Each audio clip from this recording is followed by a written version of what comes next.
আমি সমাজে কাজ করি 50 বছর হলো এবং আমার মা বাবা স্মৃতির উদ্দেশ্যে বিশ্ব পরিবেশ দিবস উপলক্ষে মানুষকে পরিষেবা দেওয়ার জন্য গাড়ি চালানো হচ্ছে। দুখানা গাড়ি, একটা হচ্ছে ডেড বডির ভ্যান, একটা হচ্ছে অ্যাম্বুলেন্স। দুইটি সংস্থাকে দিলেন? দুই সংস্থাকে দিলেন, একটা হচ্ছে গ্রিনকে, একটা হচ্ছে সমাজ ওয়েলফেয়ার। আচ্ছা, এই যে দিলেন এটা মূলত কি কাজে লাগবে আশা করছি? মানুষকে ডেড বডি টানতে সবাই দরকার এটা, আর একটা অ্যাম্বুলেন্স পরিষেবা মানুষ অস্ত্র রুগীকে নিয়ে যাবে। আর এই অর্থ কোথার থেকে? অর্থ আমি যে চাকরি বাড়ি রিটায়ার করছি তার থেকে আমার মানে ভালো লাগে, এটাই সমাজকে দান করবে, এটাই দান করবে। আমরা তো ভীষণভাবে খুশি, ওনার প্রথম নাম শুনে খুবই আনন্দিত হয়েছি। উনি বিভিন্ন রকম সমাজসেবামূলক কাজ করেন শুনেছি। তো এরপরে আমাদের ওয়েলফেয়ার উনি সেক্রেটারির সাথে দেখা করেছিল এবং আমাদেরকে অন্যান্য সদস্যকে বলল।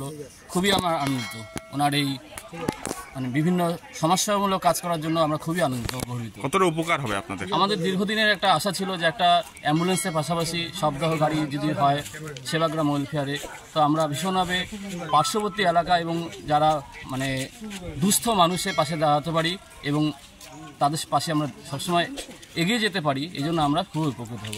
গ্রিন জলপাইগুড়ি যেমন জলপাইগুড়ি শহরে এখনও অবধি গরিব মানুষের কথা ভাবে, সেই গরিব মানুষের ভাবনাটাকে আরেকটু প্রসারিত করার জন্য, অ্যাম্বুলেন্স সেবাটাকে আমাদের আরেকটু প্রসারিত করার জন্য সমাজসেবী শ্রী শান্তি মুখুতি মহাশয়, যার সমাজসেবা জীবনে 50তম বর্ষ উদযাপন উপলক্ষে এবং বাবা মার স্মৃতির উদ্দেশ্যে এই অ্যাম্বুলেন্সটা গ্রিন জলপাইগুড়িকে দান করলেন। এতে করে আমরা যেমন একদিকে আরও বেশি পরিষেবা মানুষকে দিতে পারবো, তেমনি ওনার মানবিকতাকে কুর্নিশ জানে আমরা, যে সমাজে এইভাবে যদি সবাই এগিয়ে আসে তাহলে আমাদের সমাজে অসহায় মানুষের পাশে দাঁড়াতে আরও বেশি সুবিধা হবে।